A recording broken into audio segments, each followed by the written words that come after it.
Hello po mga kababayan, si Dante Maravillas. So I think lumalala yung sitwasyon. Tama yung loda natin mga kababayan na ito ay isang attempt ng mga DDS. Front lang nila yung rally para kay Marcoleta, in support daw kay Marcoleta.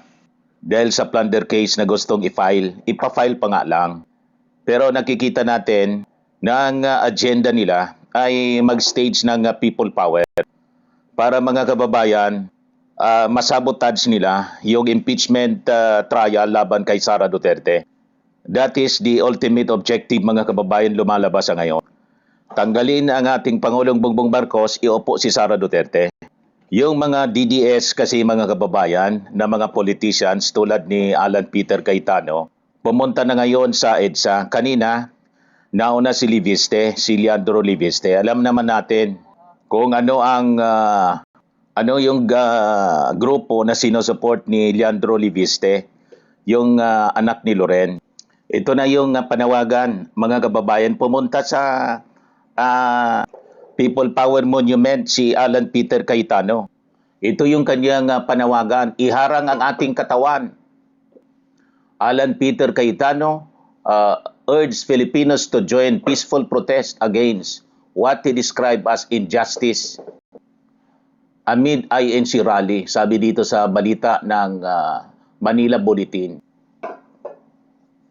Una, as usual, nag-Facebook live siya. Pero kanina, after ng kanyang Facebook live, sumugod na siya doon sa People Power Monument sa EDSA para doon na siya mismo magsalita. So ito siya mga kababayan. Pumunta siya mga kababayan doon sa EDSA People Power Monument. Sabi dito sa report ng Inquirer, Senate Minority Leader Alan Peter Cayetano attends the rally of Iglesia ni Cristo at the People Power Monument Tuesday afternoon. At nagsisigawan ngayon yung mga members ng Iglesia ni Cristo, wala daw uuwi hanggang hindi nagre-resign yung ating Pangulong Bongbong Marcos. So talagang ang objective nila, i-pressure yung ating Pangulong Bongbong Marcos na mag-resign para iupo si Sara Duterte. At kanina, nagsalita na rin po si Sara Duterte, nagpalabas siya ng statement in support dito sa INC rally. So makikita ninyo, mga kababayan, yung convergence. And I think yung ating Pangulong Bongbong Marcos, kailangan na niya na i-convene yung National Security Council. Kung kailangan po na i-declare yung national emergency, state of national emergency, or kung hindi, kahit po state of emergency sa Metro Manila para i-avert ang possible destabilization plot na pinaplano ngayon ng kampo ni Sara Duterte using ito pong rally na sinagawa mga kababayan ng INC. Ngayon po, binigyan ng permit na ng gobyerno yung rally ng INC sa EDSA People Power Monument. Ayan QCPD kinumpirma na mayroon ng permit ang protesta ng INC members hanggang bukas July 1. Sabi dito sa report ng GMA News, permit to rally ng mga miyembro ng Iglesia ni Cristo sa bahagi ng EDSA People Power Monument aprobado na hanggang bukas July 1. Hanggang 8 o'clock in the evening ayon sa Quezon City Police District. At sabi, inaasang mga 100,000 individuals ang dadalo sa pagtitipon. So ano niya, Mr. Maravillas, yung nangyari, parang na-pressure yung gobyerno na bigyan na lang ng permit. Yan po ang lumalabas. Kasi di ba, wala man sila dating permit. Ngayon, ayaw silang umalis doon, binigyan na lang ng permit. Pero ang sabi, hanggang bukas lang ng gabi. Nya what if anyan Mr. Maravillas hindi sila magsipag-alisan? Yun na siguro ang i-address ng national government in case binigyan sila ng pagkakataon kahit walang permit, binigyan na lang ng permit para hindi masabi na sinisikil yung kanilang karapatang mamahayag. So binigyan sila ng permit hanggang bukas ng gabi. Pero pag sumobra pa sila, siguro naman may nakanda ng aksyon yung ating national government reason to disperse, and it will be justified kasi pinagbigyan na sila ng kanilang kahilingan, mga kababayan, na i-express nila yung kanilang karapatan na maglabas ng kanilang mga saloobin. Di ba po? Pero kung halimbawa, ang intention is destabilization, malamang sa malamang, magdeklara na po ng national emergency, state of national emergency yung ating gobyerno. Yung bus ni Chavit Singson, nakita na rin doon, mga kababayan, sa EDSA. So tama yung mga duda natin kung sino yung mga nagpupundo nito. The same group of politicians, mga kababayan. Yung bus ni Chavit ang namibigay ng pagkain, mga kababayan, at malamang nagpupundo nito. Yan o. Ayan o. Malinaw, mga kababayan, kung sino ang mga nasa likod nitong panggugulo dito sa ating bansa. O, ito si Alan Peter Cayetano kanina.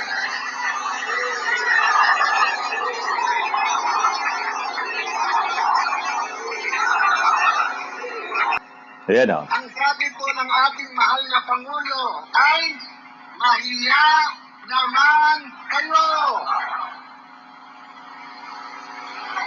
Po, yung iba ay nagkaroon ng pag-asa.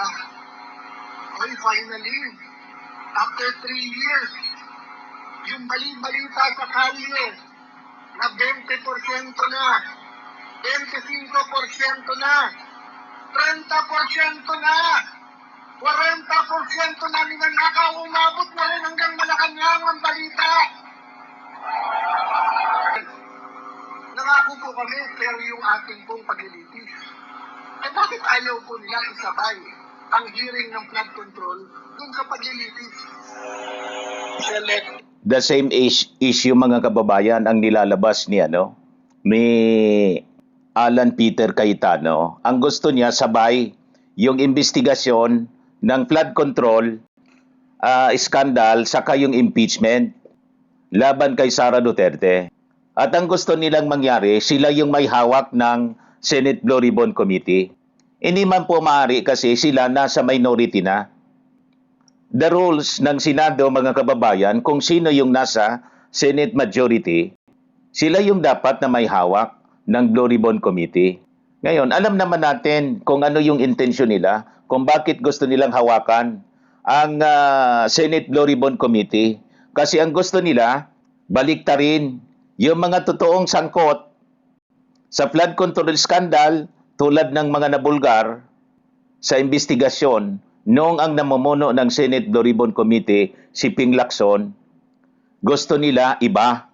Ang dapat na masangkot, si Martin Romualdez saka si President Bongbong Marcos.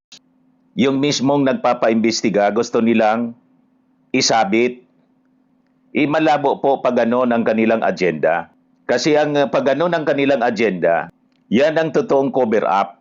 At saka, gusto nilang proteksyonan yung kanilang mga kaalyado. Malinaw naman po sa Senate investigation, mismong mula sa bibig ni Sara Diskaya, na yung massive flood control scandal nangyari panahon ni Digong. Pumaldo yung Diskaya po, panahon ni Digong 2016. Yan ang gusto nila, mga kababayan, i-cover up. Ang gusto nilang paniwalaan, yung testimony ni Gutesa, pagkatapos yung testimony ng mga Maleta boys. Payag kayo sa ganun, mga kababayan? Yan ang lumalabas dito. At saka, tulad ng sinasabi natin, gusto nila kasing i-distract yung impeachment trial laban kay Sara Duterte, kaya gusto nilang sabayan ng flood control investigation sa Senado ng Blue Ribbon Committee na gusto nilang agawin. Nagets po ninyo, mga kababayan, kung ano yung kanilang intensyon. Kaya huwag tayong papayag sa kanilang mga ginagawa ngayon. Ngayon, kasi umuusad na yung impeachment trial, gumagawa sila ng last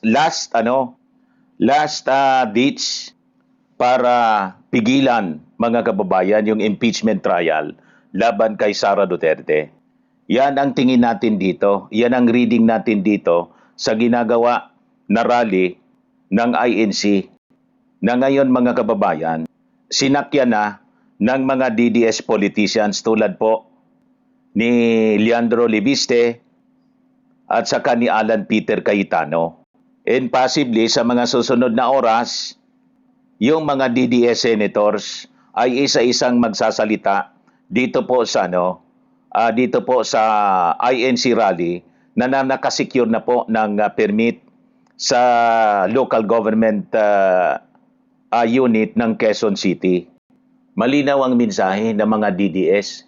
Ito yung sabi nila sa interview ng News 5. Hindi kami alis dito hanggat hindi magre-resign si PBBM. So malinaw, gusto nilang iupo mga kababayan by force si Sara Duterte para hindi na matuloy yung impeachment laban sa kanya. Ngayon, tulad ng sinabi natin na pag lumala ito, kailangan na ng ating Pangulong Bongbong Marcos na mag-declare ng state of emergency. Ganon din mga kababayan yung naging posisyon ng veteran broadcaster na si journalist na si Ramon Tulfo. Yan sabi niya. Sabi dito sa kanyang post, here's what former PNP Chief Art Lumibaw's take on the ongoing crisis. Sabi dito, if I were BBM, it's time to declare a state of emergency. Initially in Metro Manila only, and call on the armed forces in the PNP to be on standby alert to suppress violence in case it erupts. I think yung PNP alert status na po kanina pa sa buong Pilipinas. Una sa Metro Manila muna and neighboring provinces. But this time, dineclare na rin po sa buong Pilipinas na mga kababayan. There's a precedence to this. If you recall, in February 2006, there were persistent rumors, and as Chief PNP, I monitored the PNP staff preparing to march to EDSA. Ngayon, sabi ni Chief PNP Lumibaw, PGMA called us to Malacanang in the middle of the night for an emergency meeting because she was in receipt also of a hot information that Danny Lim plus a few others including SAF Commander Bong Franco were in the office of the CS Chief of Staff of the Armed Forces convincing my Mista Jean Senga to join them. I called Bong and inquired where he was. And when he told me that he was in the Chief of Staff office, I relieved him right away on the phone. Then phoned General Boying Alarcio, the PNP Director for Operations, a former SAF trooper, to take over. I then instructed Region 4A Commander General Noble to block the SAF gate with his V-150 to prevent troopers going out while Boying was on his way to the SAF headquarters in Laguna, sabi po ni Lumibaw. Good thing also, General Senga did not join them. My take on the situation in EDSA now is this might escalate, bringing together all organized anti-BBM forces, which could precipitate another people power. But I don't think it will succeed because the military and police don't look kindly of BP Sara, neither the Catholic Church and civil society. Kaya lang, violence might turn unmanageable. Kawawa ang tao at ang bansa, sabi po ni General Lumibaw. Siya po mga kababayan yung nag-suggest. Dati siya na PNP chief. And I think kaya nga po kinancel ng ating Pangulong Bongbong Marcos yung kanyang mga activities ngayong araw. Possibly yun na yung kanyang ginagawa ngayon. Kausap siguro yung kanyang mga national security advisors. para ma-preempt itong last attempt ng kampo ni Sara Duterte para isabotage yung impeachment trial, manggulo at saka mga kababayan, subukan na agawin ang posisyon, i-destabilize ang ating gobyerno sa pamamagitan po ng paglunsad ng another EDSA people power. Malinaw po ang kanilang intensyon sa ginagawa nila sa ngayon. Kasi nga po, napakalakas ng ebidensya laban po sa Vice Presidente. And I think, hindi lang local organizations ang nasa likod nito. Malamang sa malamang, may foreign power na nagpopondo nito mga kababayan. At alam na ninyo kung anong foreign power ang possibly nasa likod nito. So mag-ingat po tayo mga kababayan na makisali dito po sa destabilization na ginagawa ng mga taong ito para pagtakpan yung corruption mga kababayan na kanila pong kinasangkutan.